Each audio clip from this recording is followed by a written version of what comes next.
Conexão Poder. Oferecimento Mobile Escritórios. Maior criatividade por metro quadrado. Residencial Vale das Palmeiras. Seu apartamento rápido, fácil e incrível. Tubarão Esportes. A força do esporte. Realce Persianas para os ambientes mais charmosos. E Titânia Telecom. Soluções para conectar negócios e pessoas. Olá, o Conexão Poder está recebendo agora o deputado federal Adilton Sacchetti, do PRB, assuntos polêmicos em pauta, e participa também dessa entrevista o jornalista do site Repórter MT, Rafael Souza. Deputado, como eu comecei aqui já falando de assuntos polêmicos, o senhor se viu envolvido aí em uma polêmica por destinar recursos ao Hospital Beneficência Portuguesa em São Paulo, um hospital no qual a sua esposa, a falecida Rose Sacchetti, se tratou de um câncer, de uma leucemia, enfim. Alguns segmentos de imprensa criticaram bastante o senhor, alguns políticos também criticaram bastante o senhor por ter destinado quase R$1 milhão, 900 mil reais, se não me falha a memória, para esse hospital. Colocaram isso como sendo uma forma de o senhor pagar esse hospital pelo tratamento que a sua esposa fez lá. Eu sei que isso não é verdade, eu sei que é de praxe. O senhor, afinal de contas, é um deputado federal, não um deputado que atua só em nível estadual, tem que atuar em nível federal. E muitos cuiabanos que eu sei, inclusive meu pai, se tratou nesse hospital também 30 anos atrás de um câncer. E as pessoas saem daqui para se tratar lá. Isso gerou muita revolta em relação ao seu nome. E eu quero te dar a oportunidade, deputado, de expressar a sua opinião em relação a isso aqui de uma forma bastante clara e de uma forma bastante isenta, de nossa parte também, que o senhor sabe da admiração que ele tem. É uma praxe de outros deputados federais enviarem recursos para hospitais de fora de Mato Grosso, entidades de fora de Mato Grosso, ONGs e até outras coisas aí de, como é que a gente fala? Entidades de fins não materiais, uma coisa assim que eu não sei nem para que serve isso, né? Eu gostaria que o senhor explicasse essa questão de um ponto de vista parlamentar que o senhor tem. Realmente esse é um tema que ficou polêmico sem ser polêmico. A nossa intenção sempre foi de ajudar ao máximo a população do nosso estado. Muitas vezes não é só, a saúde não é só o pronto-socorro está funcionando, não é só a UTI está funcionando, é o todo da saúde. Eu entendi e entendo que aplicar recursos em pesquisa, em desenvolvimento de conhecimento, é curar as pessoas. Um protocolo novo de tratamento de câncer que é usado a maioria dos tratamentos aqui no estado e no Brasil inteiro, gerado na beneficência, beneficia a todos. E eu não coloquei recurso no hospital que minha esposa se tratou. Ela tratou no BP Mirante, um hospital de excelência, onde tem um convênio que eu tenho de saúde, que eu pago da Caixa Econômica, que me dá direito a interná-la lá. Eu tenho um segundo convênio, que é o convênio do Cacique, minha família toda tem, ilimitado também para esse tipo de doença, que me dá cobertura de pagar lá. Então, por que eu iria fazer algo nesse sentido? Eu fiz algo porque, nesse período, eu também tive câncer, eu também fui operado, tive câncer de próstata, passo ainda por todas as dificuldades de quem extraiu a próstata, e quem sabe disso, sabe das dificuldades que são, vivo isso no meu dia. E procurei, então, ajudar as pessoas que ainda não tiveram oportunidade de diagnosticar seu câncer, e aí buscar um tratamento melhor, menos agressivo, de menos sofrimento. Eu vivi, e amanhã vai fazer um ano que Rose se foi. Isso me magoa muito, porque atacaram o lado pessoal, não viram o benefício que a gente faz quando apoia o coletivo e não o individual. E esse é um apoio coletivo para todos que precisarem. Eu apoiei o Hospital de Barretos também. E não falaram do Hospital de Barretos, falaram da beneficência. O Hospital de Barretos, que atende hoje, neste exato momento, tem 3 mil mato-grossenses que estão sendo tratados de câncer naquele hospital. Coloquei lá 400 mil reais. Coloquei também no Sara Kubitschek em Brasília, 200 mil reais o ano retrasado, 200 mil reais o ano passado. Já indicado. Muitos cuiabanos vão para Brasília também. Muitos vão para lá. Então, há pessoas no estado, em todos os municípios, fazendo leilão para juntar dinheiro para mandar para o hospital, assim como o Hospital do Câncer daqui. Todo o estado faz leilão para mandar recursos para o Hospital do Câncer, para a Santa Casa de Misericórdia aqui de Cuiabá, para o Hospital Santa Casa de Rondonópolis, e eu não deixei de colocar recursos Isso que eu ia perguntar, o senhor mandou para esses hospitais também? As minhas emendas, depois que eu diagnostiquei com câncer e que a Rose também se tratava de câncer, no primeiro ano do meu mandato, eu distribuí alguns recursos ainda para os municípios, recursos para a saúde. Mas já no primeiro ano, já coloquei recursos no Hospital do Câncer de Cuiabá, na Santa Casa de Misericórdia de Cuiabá e na Santa Casa de Rondonópolis. Eu tinha 5 milhões para aplicar em saúde, apliquei 1 milhão em cada um desses 3 hospitais. Então já botei praticamente aí 60% daquilo que eu tinha oportunidade de indicar para esses municípios e 2 milhões distribuídos nos municípios do estado. Nos anos seguintes, 100% das minhas emendas de saúde foram colocadas nos hospitais filantrópicos, Santa Casa de Rondonópolis, Hospital Geral de Cuiabá, Hospital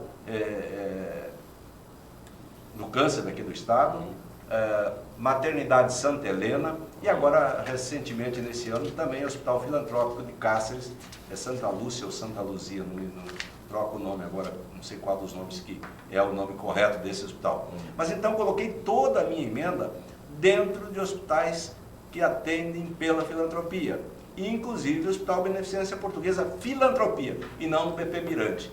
Então, aonde está o meu erro de ter aplicado em pesquisa e em desenvolvimento para salvar a vida das pessoas? Aonde que eu errei? Será que não tem na sua família, você não tem próximo um amigo, não tem um familiar, um conhecido que passa pelo câncer? Será que as pessoas que me criticaram não observaram dentro da sua casa, talvez vivendo até esse problema, num primeiro momento pela emoção, que aí parece que dá a impressão que eu desviei dinheiro daqui do Mato Grosso, mas não é isso. Se a gente pegar, nos últimos 10 anos, foram mais de 18 milhões colocados fora do estado do Mato Grosso, por todos os parlamentares. Na sua grande maioria, talvez 1 ou 2 exceções que não colocaram recurso fora do estado do Mato Grosso. O senhor tem esses números, esses nomes? Tenho, sim. Gostaria que o senhor falasse, está aberto para falar. Aqui, ó. Se a gente pegar aqui, der um zoom aqui, vocês vão ver os números aqui, os deputados que colocaram, nesse período todo, todos colocaram, todos. Você pode subir e descer aí e ver aonde então por que só um é criticado, só um é atacado? Quer dizer, teve gente que colocou recurso na UNE e nunca ninguém falou nada. Esses aqui, ó. Já o primeiro aqui da lista é o governador Pedro Táxi, quando era senador. 1.200.000 para construção, reforma e equipamentos, ampliação de unidade de atendimento especializado em crianças e adolescentes. De onde? Fora, não sei. Está escrito aqui nacional, não é aqui. Não diz onde é. Deputado Valtenir Pereira colocou 100 mil para julgamento de causa na Justiça Federal. Que diabos é isso? É isso aí. O Wellington Fagundes, que quer ser governador, né, Wellington? 100 mil para o Sara Kubitschek em Brasília, que é justo também. A grande maioria dos recursos são encaminhados para o Sara. Eu conheço vários cuiabanos que vão fazer tratamento de fisioterapia lá. Blairo Maggi colocou 262 mil no Sara. Carlos Bezerra também. Eliane Lima também. Júlio Campos, Nilson Leitão. Tudo no Sara Kubitschek, em Brasília. Aqui Blairo Maggi colocou no Sara também 270 mil. Deu mais de 1.300.000 aqui no total. Contando com Wellington Fagundes, Ezequiel Fonseca, Nilson Leitão. Vitório Gale, 250 mil no Sara Kubitschek. Aí o Adilto Saquete aparece com 200 mil para o Sara Kubitschek também. O Cidinho colocou 300 mil no Sara também, quer dizer, Ezequiel no Sara, Nilson Leitão no Sara, que não são em Mato Grosso, não são em Cuiabá. São da mesma forma que eu. Só que Brasília pode, São Paulo não. Por quê? Que diferença tem o cidadão que está precisando de um tratamento, ele receber esse tratamento em Brasília, em São Paulo, aqui no Mato Grosso? Nós temos que trabalhar, claro, para que esse tratamento chegue aqui. Agora, se não tiver pesquisa, como é que vai se buscar novas alternativas de tratamento? E recentemente, em função dessa emenda feita, o Hospital Santa Casa de Rondonópolis conveniou com o Hospital BP, Beneficência Portuguesa em São Paulo, para treinamento e qualificação, sem custo para a Santa Casa, das pessoas que trabalham na Santa Casa, a BP, quando for dar treinamento, que daí eles têm uma certificação muito mais elevada do que a gente consegue. O BP Mirante é o hospital, um dos 6 hospitais de excelência do Brasil, estará transferindo conhecimento para o nosso povo que para o pessoal das Santas Casas daqui. Então, aonde que eu errei nesse sentido? Agiram de má fé com o senhor? Muita má fé, porque se eu tivesse tirado dinheiro para fazer um festival, para gastar numa festa... Muito deputado faz isso, né? Ou coisa similar, poderiam me tecer crítica, que deixou de atender a saúde para atender uma festa. Mas eu não fiz isso. E cada um tem o direito, cada deputado é discricionário do mandato que lhe é concedido. E aí ele é discricionário do destinar. O que ele não pode é ter mau uso desse dinheiro. Mas ele pode destinar para festa, pode destinar para pescaria, pode destinar para rodeio, pode destinar para o que ele achar, para carnaval, o que ele achar que é importante. Agora, o que não é justo é você indicar para um centro gerador de pesquisa e de conhecimento e ser atacado como eu fui, tentando confundir a cabeça das pessoas que tem a ver alguma coisa com o tratamento da minha esposa. Isso é maldade, isso é covardia de quem o fez com esse sentido. Isso não pode acontecer. Senão nós vamos virar aqui uma acusação individual de todos os parlamentares. E todos têm o direito de escolher, de tomar suas decisões e de ter juízo de valor daquilo que estão fazendo.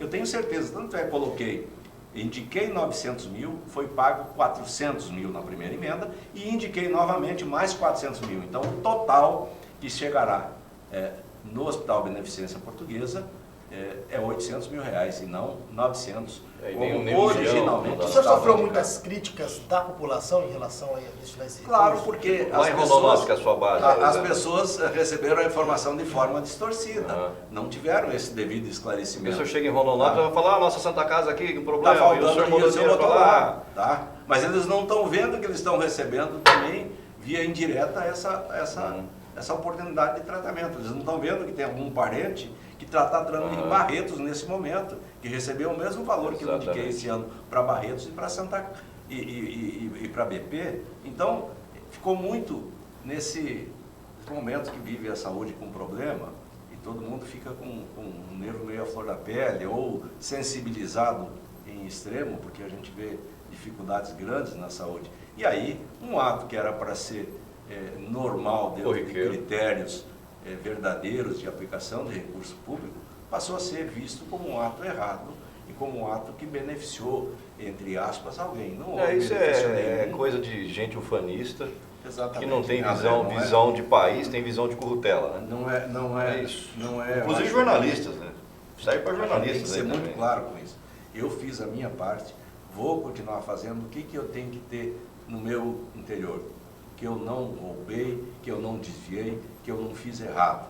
E assim vou continuar, como enquanto eu tiver mandato, agindo na vida Nesse pública. ponto é fundamental esclarecer, ele é um deputado federal, né? Como é um senador da República, ele não é um senador de Mato Grosso, quer dizer, você tem que ter uma visão de país, né? Na hora de jornalista também parar com essa visão de currutela, tem muito colega meu aí que, pelo amor de Deus, devia pegar a carteirinha de jornalista e rasgar. Né? Mas eu queria agradecer inclusive essa oportunidade, porque poucas vezes me abordaram publicamente com esse sentido de esclarecimento de como foi isso. E isso me dá a oportunidade de colocar com todas as clarezas. Quem tem que julgar realmente é a população. Se eu estou agindo certo, primeiro minha consciência que tem que julgar, se eu agir correto. E depois a população vai fazer a sua análise, daí sim, ouvindo o meu lado, porque eu sempre falo que a moeda, ela tem duas faces, ela tem cara e tem coroa. Se a gente só olhar só uma face, você não vai ver o que tem na outra. Então tem que ouvir o outro lado para entender, para daí sim fazer juízo de valor e falar, né? Mas muito obrigado por essa oportunidade. Eu quis fazer isso até porque eu conheço o senhor, eu conheço a pessoa do Adilton, não conheço só o político, né?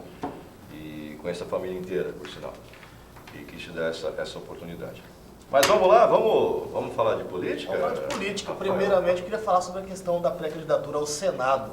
O senhor falou que teve vontade de ir para o DEM, mas viu que não haveria tanta possibilidade assim de conseguir uma pré-candidatura. Mas o senhor está incluso nesse grupo de políticos em que está o Partido Democratas. Como que o senhor vai tentar trabalhar isso dentro desse grupo político, já que também tem dois nomes fortes lá, que é o Jaime Campos, tem o Mauro Mendes, sem falar do Carlos Fávaro, que é do PSD e também participou de algumas reuniões desse grupo.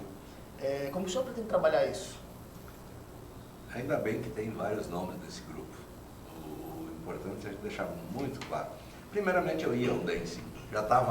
Já até as comissões já tinham escalado lá em Brasília. Mas daí a saída do Blairo precipitou uma decisão. Eu sempre dizia que se houver oportunidade, talvez eu dispute o Senado. Mas essa oportunidade era uma coisa longe, que estava bastante distante, porque várias pessoas com um histórico maior que o meu, em termos de vida pública, sinalizavam que queriam disputar. E eu tinha meu amigo pessoal e compadre Blairo como um dos candidatos. E eu jamais iria fazer uma candidatura que pudesse trazer qualquer preocupação a ele, porque sempre andamos juntos, sempre conversamos sobre política, vivenciamos a política sempre do mesmo lado.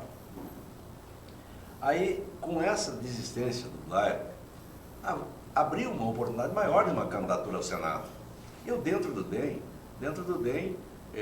e eu estava indo com toda a tranquilidade, sabendo que lá dentro tem Mauro Mendes, sabendo que lá dentro tem Jaime Campos, sabendo que lá dentro tem Fábio Garcia, que é um excelente deputado da Brasília, que tem Júlio Campos, que tem... Então são pessoas que têm uma história e serviço prestado ao Estado. E todos de olho no Senado e também. E todos também de olho nesse espaço. Pois bem, mas quando abriu essa oportunidade pela saída do Blairo, abriu um vácuo, quer dizer, todo mundo ficou então num patamar já mais fácil de almejar ou de sonhar com uma vaga. E aí sim, conversando com o próprio pessoal do DEM, nós entendemos que a melhor opção seria eu migrar para um outro partido para somar também nessa situação. Porque você ter governador e os senadores tudo de um partido só, tem mais dificuldade. Você não tem agregação de tempo para televisão, você tem uma série de fatores que limitam estar todos num partido só. Pois bem, eu migrei para um outro partido, mas para trabalhar um projeto junto com eles. Não estou contrário ao DEM em momento nenhum, nós estamos trabalhando junto para construir junto um projeto, no qual eu me insiro como um dos candidatos a candidatos, não sou candidato ainda. Mas o senhor tem esse sonho de chegar no Senado? De trabalhar para ser candidato a senador. E depois nós vamos sonhar, se candidato for, em ser senador, de trabalhar para isso. Mas primeiramente tem o Fábio, que tem essa vontade também, tem Jaime, que tem essa vontade também, o Mauro Nilson Leitão. Não, aí já é um outro partido, sem mas problema. É uma concorrência pesada nessa. Eu sei que é. Mas agora o jogo fica mais equilibrado. Não, os pretextos candidatos são 13, ó. Jaime Campos, Nilson Leitão, Fávaro, Medeiros, que já é senador, o senhor, a juíza Selma Arruda, aposentada. Aí vem correndo por fora Oswaldo Sobrinho, Aloysio Leite, Iramelo, Margarete Buzetti, Roberto Barra. Quem é Roberto Barra? Nem sei quem é Roberto Barra, mas enfim, são nomes aqui que estão tentando... Positivo, mas dentro desses... Pelo menos 4 aqui são bem fortes. Esses nomes que são mais fortes... Dá para encarar? Acho que essa é a minha pergunta. A situação é similar. São deputados ou alguém que teve um histórico político. E eu estou também deputado. Eu também tenho minha base eleitoral, eu também tive uma votação expressiva.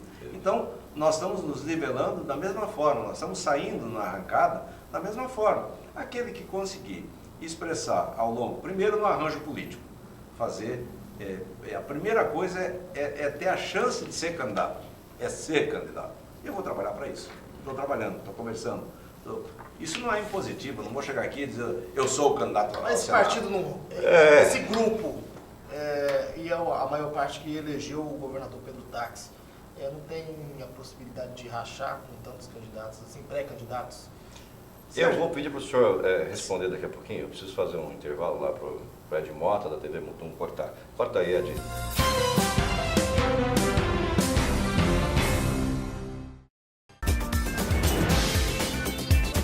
Muito bem, estamos de volta com o deputado federal Adilton Sacchetti. Já, para quem está chegando agora, ele fez bastante explicações, deu bastante explicações aqui sobre a questão dos recursos destinados ao Hospital Beneficência Portuguesa, né, deputado? E foi uma oportunidade que nós demos a ele, porque vem sofrendo muitos ataques, a meu ver, injustos, por parte de políticos, por parte principalmente de meios da imprensa, de colegas jornalistas mal intencionados. A gente fala o que tem que falar, não fala o que tem que agradar os outros, a gente fala a verdade, né? Rafael, você deixou a pergunta no intervalo. Repita, por favor. O deputado está num grupo de muitos nomes, tanto para o Senado e até mesmo para o governo do Estado, que é ali o grupo do Democratas, Jaime Campos, Mauro Mendes, Júlio Campos. E a pergunta é, esse partido não corre o risco de rachar com tantos candidatos ao Senado e até mesmo ao governo do Estado? Se a gente olhar num primeiro momento onde a vaidade política sobrepõe as coisas, isso é um risco que temos que correr. Mas eu acredito que esses todos não têm mais vaidade política, todos já têm um serviço prestado ao Estado, todos já se dedicaram uma parte da sua vida à vida pública e tem que entender a união que nós temos que fazer nesse momento. Eu acho que se eu não conseguir me estabelecer, então, esse projeto de eu ser candidato a senador, eu voto para ser deputado. Então, outros também vão votar para a sua atividade. Afinal, ou nós temos um grupo que a gente tenha uma congregação de pensamento e a gente não pense individualmente, mas pense no grupo, ou vai ser um jogo pessoal onde cada um vai jogar o seu jogo. Eu não acredito que essa é a melhor maneira de se fazer política e a melhor maneira de nós agregarmos para superar as dificuldades do Estado, que aí estão. Nós temos que fazer o máximo de agregação de pessoas que tenham compromisso e comprometimento de mudar a situação que nós estamos. Falando nisso, existe muito nos bastidores comenta-se muito isso, que o candidato natural desse grupo é o Mauro Mendes ao governo do Estado. Sim. Só que o Mauro Mendes não ata nem desata, não decide nem desdecide, o Mauro Mendes fica em cima do muro. O Mauro Mendes não está em cima do muro. E aí, ele não é uma temeridade, não deputado? é. A pergunta Ele é essa. tem colocado- Deixa eu só concluir a pergunta assim. Em 2016, houve toda aquela... Mauro é o natural candidato à reeleição, prefeito de Cuiabá e tal, deixou todo mundo na mão. Não é uma temeridade ficar esperando o Mauro Mendes decidir, ficar na mão do Mauro Mendes? Ele não pode largar todo mundo na mão de novo, dado o histórico que ele tem? Não. Ele não vai largar ninguém na mão. Não vai deixar ninguém na mão. O Mauro pediu um tempo. Ele tem dificuldades que todo mundo sabe. Saiu em tudo quanto é lugar que o Mauro pediu a RJ. Não é uma coisa escondida. Não, mas Ele tem uma dificuldade familiar Não, também. não há dificuldade. Não há dificuldade familiar. Já Não foi há, ameaçado não, por conta disso. Não há dificuldade familiar. Já as coisas Pelo que com Regina muita clareza. Aham. Eu não vejo dificuldade familiar. O Mauro tem nos colocado isso com clareza. A Virgínia também. Não há nenhuma dificuldade nesse sentido. Não tem isso não é uma afirmação verdadeira. Esse dia saiu, inclusive, num site, uma matéria nesse sentido, depois A Virgínia publicou nas redes sociais. Desmentido pela própria. Nós estamos falando aqui de candidatura a governador. Falando com toda a clareza a governador. Eu não vejo o Mauro nos enrolando nesse sentido. Ele sempre foi muito franco. E a gente tem que acostumar na política e começar, ou a gente acredita nas pessoas, ou senão a política não vale a pena você fazer sempre desconfiando dos outros, achando que amanhã você vai levar um tumé de alguém. Então, não é assim que se faz política. A gente tem que começar a entender e a se posicionar com clareza. E ele nos deixou totalmente tranquilos quanto a isso. Ele tem um problema pessoal que ele está trabalhando para resolver. Resolvido, ele é candidato. Se ele não resolver, aí sim teremos dificuldades. Mas se ele não resolver? Mas ele deu prazo. Não está aberto. Quanto que é o prazo, deputado? Não, ele deu prazo até o final de maio, ele tem que Nós resolver estamos isso. já Hoje em saiu abril, uma matéria 30 de abril, não é 30 de maio, a 30 de definição maio. dele, tá? Talvez tenha tido algum mal entendido, tem um site que publicou 30 de abril, que eu falei, não. Então, mas 30 o de risco maio. que eu estou vendo é isso, ele vai postergando até o Mas nós temos até dia 5 de agosto, gente.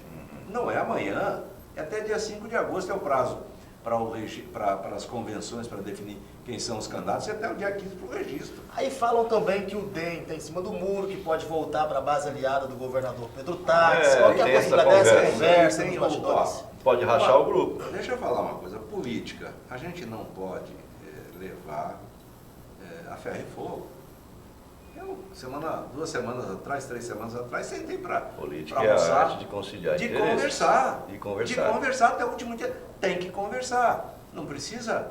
Agora, tem diferenças? Tem diferença sim. E muitas vezes pontuadas de forma dura. Mas não pode fechar a porteira. Não pode deixar de conversar com todo mundo. Tá? Põe as exigências que a gente coloca como prioritárias para nós e vamos conversar. Se houver convergência, nós vamos somar lá na frente. Aquilo que nós não concordamos com o atual governo, como é que a gente vai dizer, eu não quero falar? Não há isso. Nós não somos dono da verdade. Eu não sou dono da verdade. E acredito que nenhum dos que estão hoje meus pares, que a gente está trabalhando nessa construção de uma candidatura alternativa, seja dono absoluto da verdade. Nós temos convicções que o projeto que foi feito não é o projeto que nos contemplou, não contemplou o resultado que nós esperávamos para o Estado, que precisa ser refeito.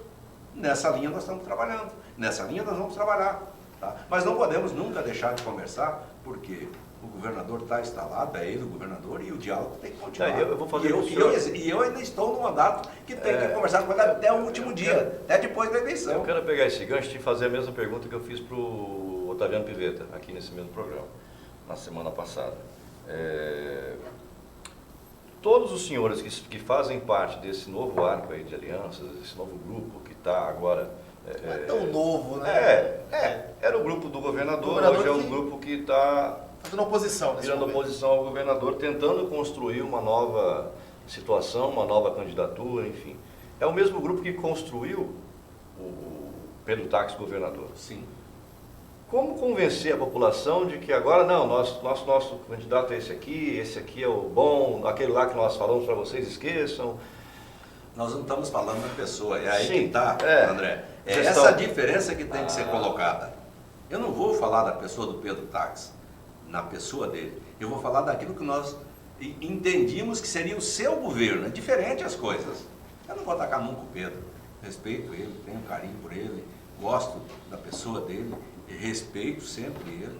E externo para ele, como estou externando aqui, já externei pessoalmente a ele que o governo dele não foi o governo que nós imaginávamos. E é dentro disso que nós vamos discutir um novo governo. Se nós personificar as pessoas, aí sim, aí muda toda a conversa que nós estamos falando. Tá? Aí sim, como é que as pessoas vão entender? Eu falo numa pessoa bem hoje e amanhã eu vou falar mal dela. Não é isso. Eu falo da gestão dela, que ela não atingiu os objetivos que nós queríamos. Então, mas Tá? aquela visão de corrutela que eu falei aqui no início do programa, com relação às emendas que o senhor colocou, parece que eu estou com óculos, eu não estou, né? Eu faço assim. É maneiro. Enfim, essa visão de corrutela que as pessoas têm, não vai permitir enxergar dessa forma. As pessoas, principalmente em Cuiabá, fulanizam demais. O povo acha que é tão politizado, pessoal, né? Eles confundem ser politizado com ser politiqueiros. As pessoas não falam de política, elas falam de políticos. André, E acabam levando tudo muito para o lado pessoal. a política é um aprendizado, André. Eu perdi uma eleição em Rondonópolis. Ganha. Não é ganha. É, Ela estava ganha, perdida naquele momento, porque a discussão não foi da cidade. Não foi da cidade. Eles tiveram, o meu adversário, o Zé do Pátio, e a equipe de marketing dele teve a competência de ver que, objetivamente, eu não dou muita volta no toco para dizer não. Quando é não, é não. Tá? É incompreendido, como eu falei no início do programa. E aí, nesta hora, as pessoas ainda estão muito acostumadas com um sim mentiroso. Tapinha nas costas. Um tapinha nas costas. Qualquer coisa eu te ligo. Exatamente, com a quebração de galho, um favorzinho aqui, uma indicaçãozinha Fisiologismo. Lá. Um fisiologismo que muitas vezes é a base da nocivo. corrupção. É a base da corrupção, porque é uma quebraçãozinha de galho. Precisa sair um documento lá, me ajuda a tirar aquele documento lá. E aí o cara vai lá e ajuda a tirar. Quer dizer, são atos como esse que alicerçam todo o problema que estão aí. Tá? Então, o que nós temos que observar nesse momento? Discutir a gestão. Naquela época a população elegeu o Zé do Pátio e deu no que deu, né? Mas tudo isso eu acho que é um aprendizado. Você vê que eu fiquei fora de Rondonópolis 6 anos e morar aqui em Cuiabá. E aqui em Cuiabá também compreendido fui quando estava no cargo da Gecopa. Que vários sites aqui na época noticiaram que o Saquete não gostava de Cuiabá, que o Saquete era de Rondonópolis, só pensava em Rondonópolis. Por quê? Porque eu me posicionava contra aquelas obras. Eu passei por isso também. Tá? Eu passei por isso aquelas também. obras. Olha lá o gordo que não deixa mentir. Ele falava, cala a boca, para de falar mal. Vou criticar você. Dizendo do que não ia acontecer. Olha a merda que virou a isso aí gente tudo. alertou que tinha muita politicagem dentro das obras e não tinha...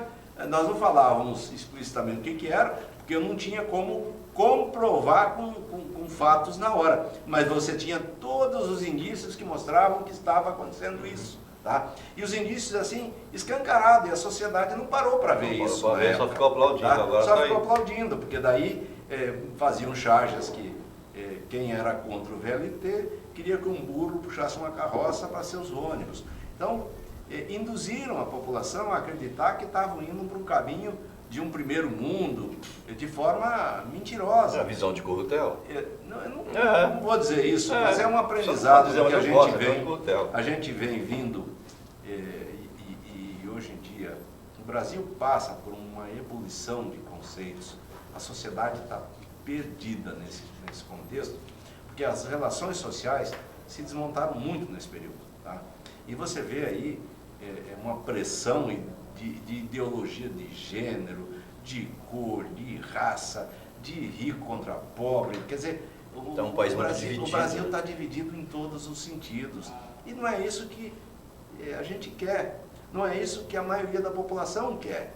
A população quer um Brasil ordeiro, um Brasil que tenha oportunidade, não um Estado paternalista que fica levando as pessoas como se fosse uma boiada e mantendo elas ali num curral para quando precisar do voto, vai lá pegar o voto. As pessoas têm que ser libertas, elas têm que fazer o que elas têm vontade de fazer com liberdade e com o Estado só regrando elas e não dominando elas. As pessoas precisam querer se libertar também, né? Exatamente, mas para isso... A gente vê que a maioria não quer se libertar. Para isso, a gente precisa começar a conversar com a sociedade. Por isso vem nessa hora a discussão de não fulanizar a política, de sim discutir conceitos administrativos, conceito de gestão, como se posiciona isso. Isso sim tem que ser feito. O senhor não entrou naquelas investigações todas? Nenhuma por sinal, tá? Todas as... O senhor saiu ainda era a GECOPA. Era a GECOPA. Só relembrando aqui, depois se tornou a secretaria. A briga do senhor ali com todo mundo é que o senhor queria fazer só o aeroporto, o estádio, o Centenário. Não, os dois centros de que era obrigatório fazer. Não fizeram até hoje, vai ter a Copa da Rússia, amigo, e não fizeram aqui ainda. E o BRT. Eu, inclusive, quando estava como presidente da GECOPA, assinei o contrato de BRT 400. O senhor está a serviço da máfia dos pneus, máfia dos combustíveis. Exatamente, tudo é máfia, né? dos ônibus, tudo errado. Eu sou a favor de ter o VLT. Aliás, eu sou a favor de ter o monotrilho, que ele vai em cima. Só que assim, não tem condições de fazer. André, eu gostaria de... Eu falei desde quando a gente começou, desde quando começou a conexão, eu gostaria de andar aqui, eu falava, essa merda não vai andar, não existe, não tem condição de fazer isso. Não vai andar 1 metro. E não andou. E o povo xingava. Esse cara é contra a Cuiabá. Esse cara é um pau rodado. Esse é o Silval. Eu levei isso. Quem está de tornozeleira sou eu ou o Silval? Quem é contra Cuiabá são os idiotas que foram lá e bateram palma para isso. Esses são contra Cuiabá. Contra as pessoas que infelizmente são cuiabanos natos, inclusive. Eu conheço vários que foram lá bater palma e achar lindo o VLT, achar lindo um viaduto que não leva para lugar algum, que não serve para nada. Esse é o problema de Cuiabá. E Cuiabá ficou travada, Cuiabá está esburacada, Cuiabá está horrorosa, porque esse povo bateu palma, esses caras patifes fazer essa merda toda que fizeram aqui. E muito público ferrado. E todo mundo roubou, todo mundo lá do meio roubou, se deu bem pra caramba, um monte foi preso, depois agora está tudo solto e tudo milionário. A juíza Selma pediu aposentadoria precoce, porque ela se desiludiu com isso. É fato, ela falou aqui no Conexão. Porque prende o cara, tem uma sentença lá de 400 anos já dada pro cara, aquela de 400 páginas que ela fez, e aí na hora vinha a delação de cima, não, liberta o cara que ele fez delação. Peraí, Aí roubou 1 bilhão do seu bolso, do meu bolso, do seu bolso, do bolso do deputado, e fica tudo certo. Aí tem gente idiota ainda que acredita que vai ter VLT em Cuiabá, acorda, né? Bom, intervalo, Gordo? Andar de Jaguar eu gostaria. Andar de Rolls Royce também. Mas eu posso? Você pode? Não posso. Eu queria ter uma Ferrari, mas e aí? Eu ando de Picasso, fazer o quê? Enfim, não dá, cara. Picasso é um carro, tá, galera? Não é o que vocês pensaram. O Gordo tá rindo aí, não tem nada a ver. Bom, eu vou fazer um intervalo. Mais um intervalo, deputado. Daqui a pouco a gente volta. Corta, Edmota.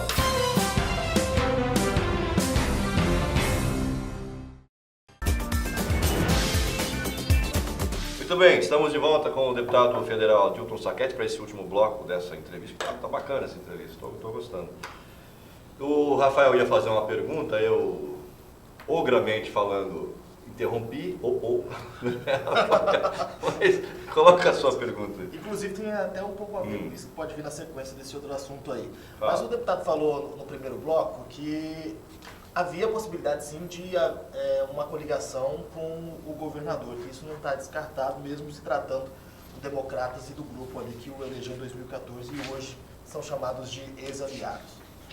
O senhor disse que, estabelecendo algumas metas para um novo governo, haveria sim essa possibilidade.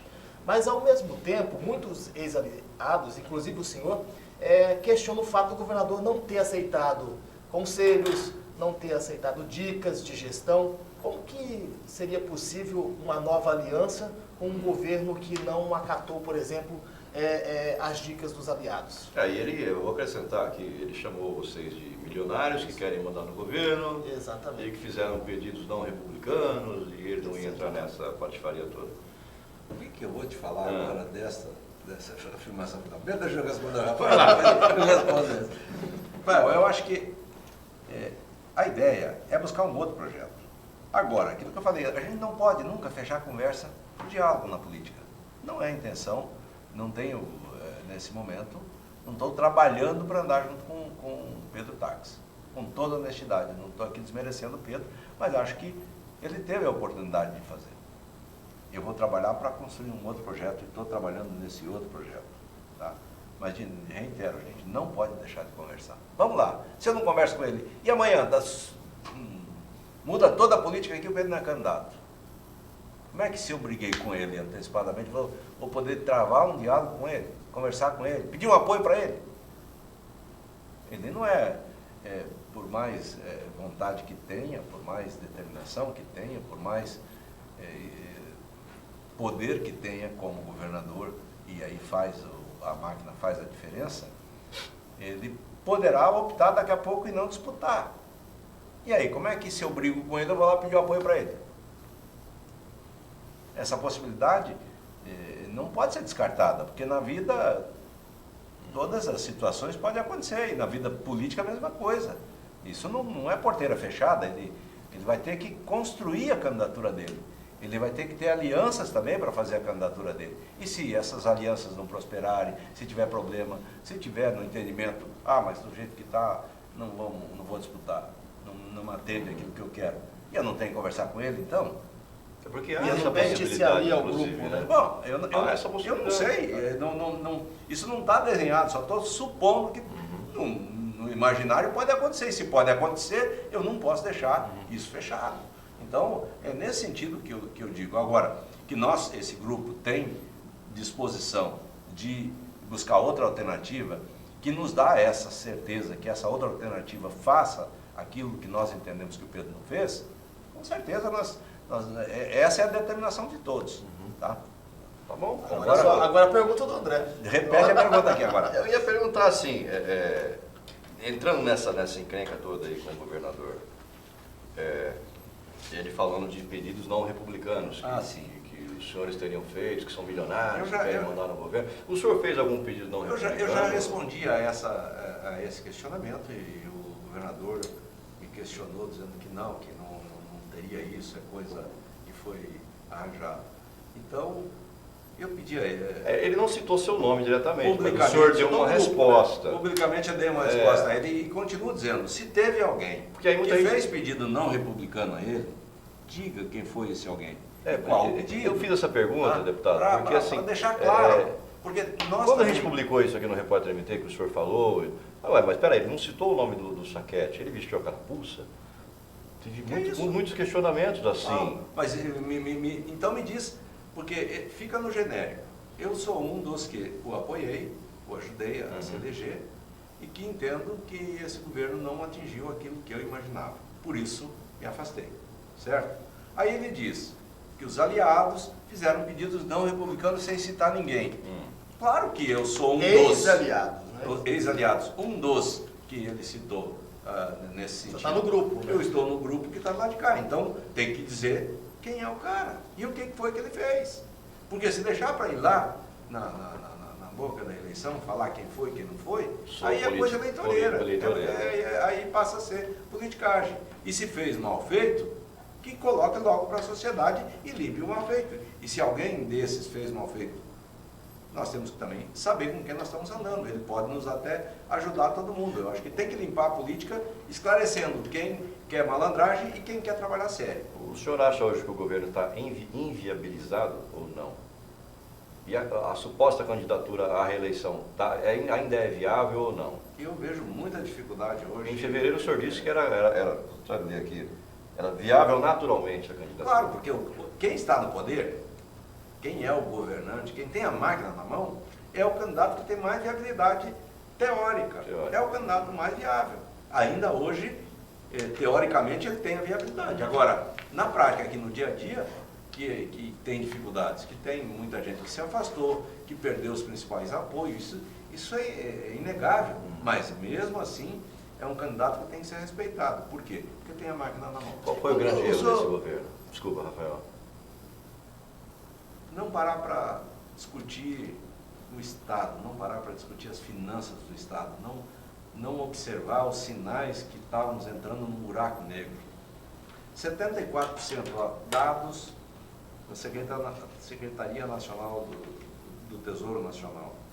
Nós estamos gastando, está aí publicado no dia de hoje em alguns sites, que nós estamos gastando 70 e alguma coisa % da receita corrente líquida com folha de pagamento. É o maior gasto brasileiro. Então, alguma coisa houve, a gente convém comigo que alguma coisa não fecha aqui.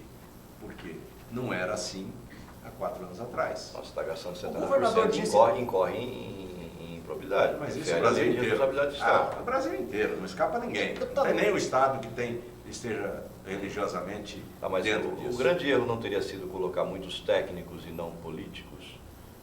Não politizar mais o governo no início? Eu acho que não aprofundar e não antever a crise foi a grande falha. Então, a crise estava vindo aí. Os técnicos não teriam que ver E isso? assim como o Brasil, em outra época, falou que era uma marolinha, que Sim. não deu a devida atenção Não deu. e ela veio estourar depois. Surfou na onda Surfou na onda que nós vivíamos das commodities e e chegou a hora que as commodities pararam de avançar e o Brasil desceu.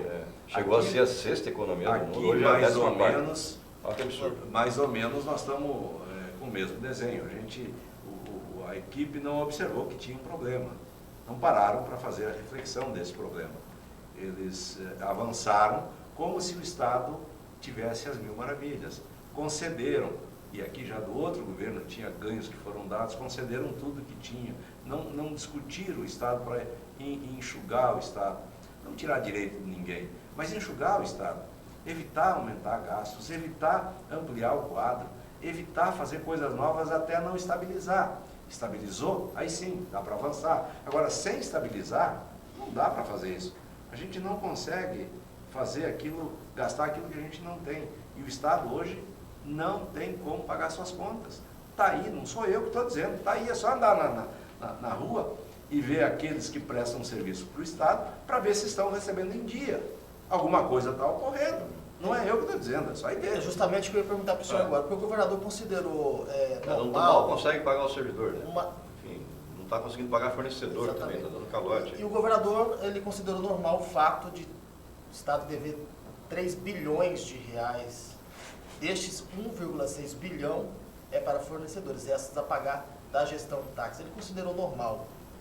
Na visão do senhor, é normal uma dívida desse tamanho? Claro No que fim não. de gestão? Claro que não. Isso não poderia ter essa dívida.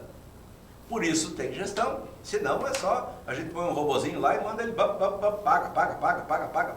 E não é assim. Como é que a gente faz em casa? Cada um de nós temos o nosso salário. Ou nós vivemos com o nosso salário, ou nós buscamos recursos fora para botar para dentro.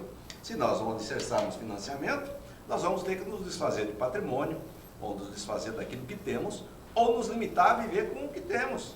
Eu vejo e participo todo dia dessa discussão em casa. Eu tenho filha que mora comigo ainda, que a gente não pode dialogar, e vejo e conversamos sobre isso em casa. Como é que ela faz o equacionamento das suas dívidas, como é que encaminha o seu dia a dia. A gente troca muita ideia nesse sentido e se coloca. Eles são um casal, ela e o marido dela, de empreendedores que estão começando a vida e estão empreendendo, e para isso tem que ousar, para isso tem que fazer conta, para isso tem que ver viabilidade, se fecha a conta ou não fecha. Não dá para a gente gastar o que não tem na mão e o que não tem previsão de arrecadar. Nós temos que buscar um caminho no Estado de que o Estado possa, sim, sustentar seu quadro de funcionários, pagando a eles de forma decente, no dia certo, valor adequado com a execução do seu trabalho, tá? E nós temos que dar a condição de ofertar serviços para a sociedade. Não dá para o Estado ser só uma coisa, só pagar o salário do servidor. Alguma coisa está errada nesse contexto. Na gestão, não com o servidor. Porque senão se confunde, né? Você falar do servidor parece que ele está individualizando. Ele não tem culpa, ele está ali colocado, alguém colocou ele ali, ou deu a oportunidade dele estar ali, e aí agora ele cumpre a obrigação dele, ele tem que receber. Agora, a gestão do todo tem que ser feita. É porque as pessoas não entendem, eu também não entendo isso, eu pagar imposto para pagar servidor, só. Ninguém quer isso. Para pagar servidor, você paga imposto realmente para pagar o servidor. Agora, só a última palavra sua que é só o servidor. Aí não dá. Eu viria um gestor de RH. Exatamente. O Estado está aí para prestar serviço à sociedade, principalmente serviços básicos que tem que ter: saúde, educação e segurança. E ofertar as infraestruturas para o desenvolvimento do Estado. Vamos pegar outra finalidade. Eu quero fazer aqui, nós estamos encaminhando para o final da nossa entrevista, deputado. Pergunta aqui do WhatsApp do nosso grupo do site Repórter MT, do Ed Mota da... Estou onde? Essa aqui? Ed Mota da TV Mutum. Gostaria de saber se o senhor é candidato a deputado federal ou a senador da República. Nós já falamos disso, ainda está indefinido. Mas a pergunta dele é: qual é a proposta para trabalho para convencer os eleitores? Ou o senhor vai ficar falando só mal do governo? Ed Mota, te cumprimentar. Eu acho que do governador não vou falar mal dele, vou falar mal desse governo. Eu acho que nós, como políticos, nós todos, a nossa principal função é cobrar o executivo. Eu estou no legislativo e a minha função principal é legislar primeiro e segundo fiscalizar o executivo. E eu acho que esse por missão nossa como deputado, nós temos que tecer isso. É a nossa função. É nós que temos que cobrar o executivo como ele faz. Aqui eu estou falando de governo federal. Tá? O governo estadual é missão dos deputados estaduais cobrarem o executivo para que faça aquilo que está determinado, aquilo que está dentro da lei, as leis que precisam ser melhoradas. E aqui quero fazer um outro parâmetro. O Brasil hoje vive uma profusão de excesso de leis. Nós precisamos reduzir a quantidade de leis, tornar nossas leis mais objetivas, mais diretas. Não se mede mais um deputado, nem pode ir nessa linha de medição por quantos projetos apresentou, porque projeto é mais exigências, e nós precisamos tirar as exigências que hoje tem do serviço público. Ninguém mais consegue tocar suas coisas. Pega um pequeno empresário hoje, para ele tornar a sua atividade viável, quantas certidões ele tem que tirar, quanto papel ele tem que correr atrás, e aí vem a burocracia. A certidão para sair demora 1 dia, 2 dias, 3 dias, 5 dias, 10 dias, 15 dias, 30 dias, muitas vezes demora 6 meses para abrir uma empresa. Para fechar pior ainda. Anos. De repente fica anos para fechar uma empresa. Então, esse eu acho que não é criticar ninguém, não. Essa é a crítica que a gente tem que fazer constante, tem que ir atrás disso. Proposta nesse momento, eu estou trabalhando para viabilizar a candidatura. Candidato sendo, aí sim nós vamos discutir o Estado. E aquilo que eu me proponho hoje a ser candidato é o Senado. E o Senado é onde se discute mais o Estado.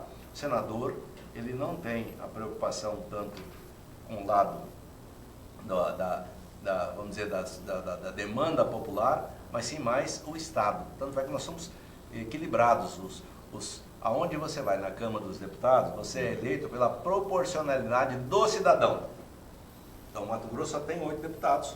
São Paulo tem lá 70, 80 deputados, sei lá o número exato. Aqui tem 3 milhões de habitantes, lá tem 40, 50. Exatamente, é só isso. Que 3 milhões, agora, quando a gente fala do Senado, me critiquem, são 3 milhões. O Senado é o Estado, você discute o Estado. Você discute o Estado porque são paritários. 3 senadores de São Paulo, 3 senadores de Mato Grosso. Aí você não discute só os problemas... Por isso é senador da República.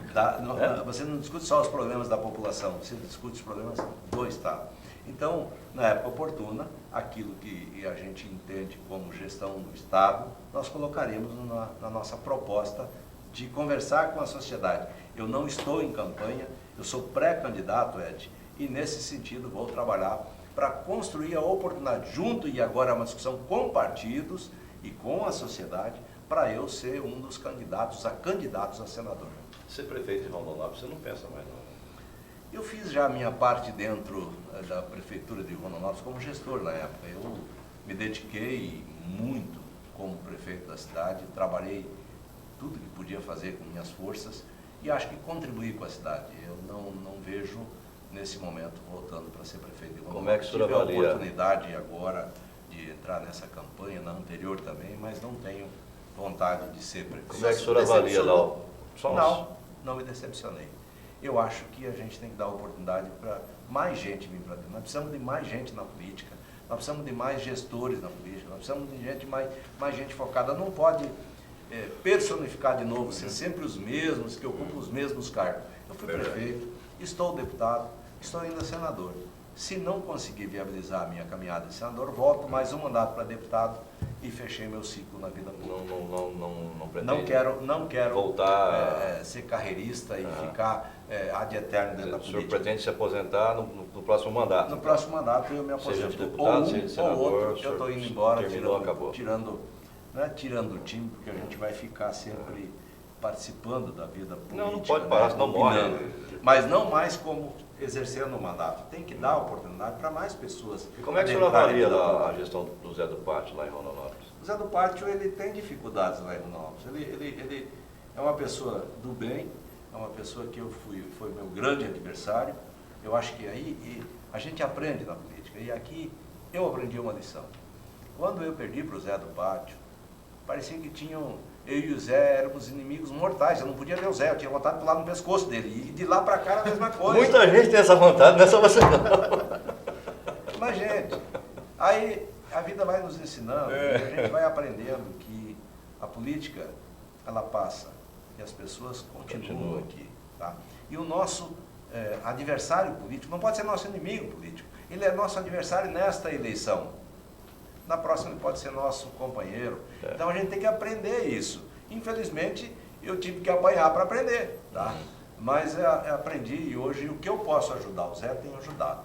Tenho encaminhado recursos para Rondonópolis, tenho feito gestão para os recursos que ele encaminha para Brasília, para andar lá em Brasília. Tenho me dedicado, porque se age bem ou se não age bem, com competência, com seriedade, eu acho que dou crédito ao Zé, mas se a equipe dele, e aí sempre não é sozinho, é todo um contexto, não consegue fazer as coisas como eu gostaria, mas é a minha cidade, e que me deu a maior votação que eu tive, e eu tenho que corresponder ajudando a cidade. Então jamais vou ficar contra o Zé como político. Posso tecer as críticas no campo pessoal, eu, como cidadão, tecer as críticas políticas a ele, mas não como político que estou, como deputado que estou pelo Estado, principalmente eleito no Estado inteiro, sim, mas com a maioria da minha votação sendo lá de Rondonópolis e da região sul do Estado. Então, desejo e quero que o Zé dê certo, porque o Zé dando certo, a cidade vai dar certo. Exatamente. Eu vivo lá, minha família vive lá, minha filha vive lá, meus netos vivem lá. Não pode torcer contra, né? Não, minha mãe vive lá, meus irmãos, meus amigos que cresci junto no Mato Grosso vivem lá. Tem amigos no estado inteiro, mas lá estão aqueles que me acompanharam desde que eu cheguei aqui. Então eu tenho que torcer para que o Zé faça uma boa gestão. Tá? Compete a ele, a equipe dele, me dar esse respaldo. Mas não compete então a mim fazer a gestão, é ele o gestor agora. Tá certo. E ele que tem que decidir como fazer. Tá certo. Ô Zé, sai do pátio, Zé.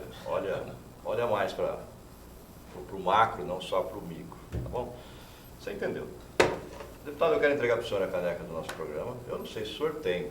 Não, Eu acho que o senhor não tem essa você caneca. não me deu, já vim aqui. Essa mesma caneca do senhor. E ó, Que o senhor está tomando aí. Eu nunca tinha tomado água gelada na caneca. Mas Agora não na caneca. O senhor toma chimarrão só na caneca? Chimarrão não dá pra tomar na caneca, né? Tem que ter a burra, né, cara? Burro! Burro! Pode parar aqui. Burro! É que eu sou paulista, não sou gaúcho, então eu não entendo de chimarrão, pô. Tá bom.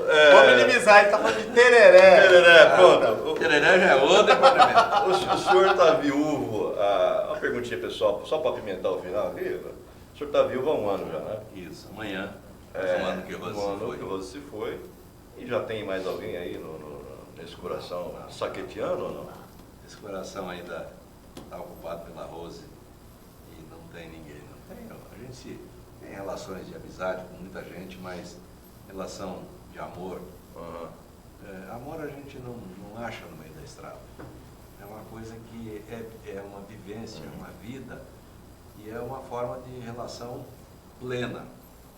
Eu posso dizer que eu fui um cara que tive uma realização plena no amor. Desculpa a emoção, mas a Rose foi uma pessoa que partilhou a vida comigo. A minha vida era uma, eu e Rose éramos um ser. A gente dividia tudo, nossas angústias, nossas alegrias, nossas dificuldades de relação, que todos têm, mas sempre pautada no diálogo, no carinho, na fraternidade. E isso poderá surgir outra pessoa.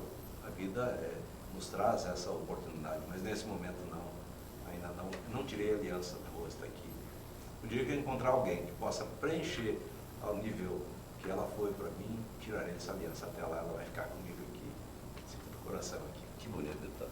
Obrigado pela sua entrevista, obrigado pelas suas palavras. Fiquei emocionado agora também. Você Eu ia até fazer uma brincadeira. Rafael, no final, mas não faça brincadeira, isso não merece brincadeira. Não era com você mesmo. Não, tá bom.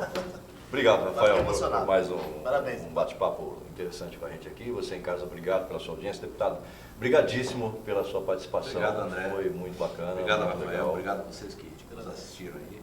É bom a gente poder... Algum recado para nós, Mutum, pela TV Não. Mutum SBT, o Adriano Piveta lá, que é um Passamos lá parceiro ontem seu de também. passagem, né? Passamos de passagem, que a gente estava lá em Ipiranga, fomos lá comer.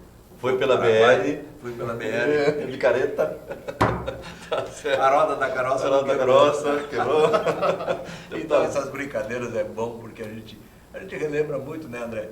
Da onde a gente veio. E esse sotaque Não perde, do né? R é muito característico, né? Mas é com muito orgulho que a gente gosta de ver as pessoas que têm esse sotaque. Porque são pessoas que empreenderam no estado, pessoas que largaram tudo, né, André, lá no sul, para acreditar no futuro do Mato Grosso. E hoje a gente vê o Mato Grosso aí com problemas, sim.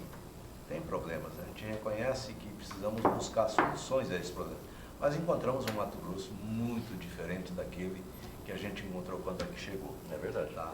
Tem muitas coisas boas que aconteceram nesse estado. E a gente tem que criticar aquilo que está errado, mas também não pode deixar de elogiar aquilo que deu certo. Porque deu muita coisa certa nesse estado. O estado hoje, a gente sai aí fora. Antigamente o estado do Mato Grosso era, eu me lembro disso, muitas vezes se falava de chacinas, das coisas erradas que tinha aqui lá fora. E hoje... Pistolagem, de exato, onça, de índio, mais nada. Exato, exato. E hoje se fala muito das coisas boas também que acontecem no nosso estado, como a produção, como o desenvolvimento, como um estado que tem ainda muita oportunidade de crescer. E temos que trabalhar para fazer com que esse crescimento e esse desenvolvimento chegue a todos nesse estado. Deputado, obrigadíssimo. Obrigado a você, André. Sucesso, boa sorte, senhor. Obrigado. Fique com Deus. Obrigado, você em Rafael. casa também, obrigado pela Obrigado a sua você que está aí do outro audiência. lado nos vendo. Aquele lá é o Giovanni, ele é filho do Gordo e ele é sósia do Cássio, goleiro do Corinthians. Ele só perde na altura. Gente, obrigado. Até a próxima. Tchau. Conexão Poder. Oferecimento Mobile Escritórios. Maior criatividade por metro quadrado. Residencial Vale das Palmeiras. Seu apartamento rápido, fácil e incrível. Tubarão Esportes. A força do esporte. Realce Persianas para os ambientes mais charmosos. E Titânia Telecom. Soluções para conectar negócios e pessoas.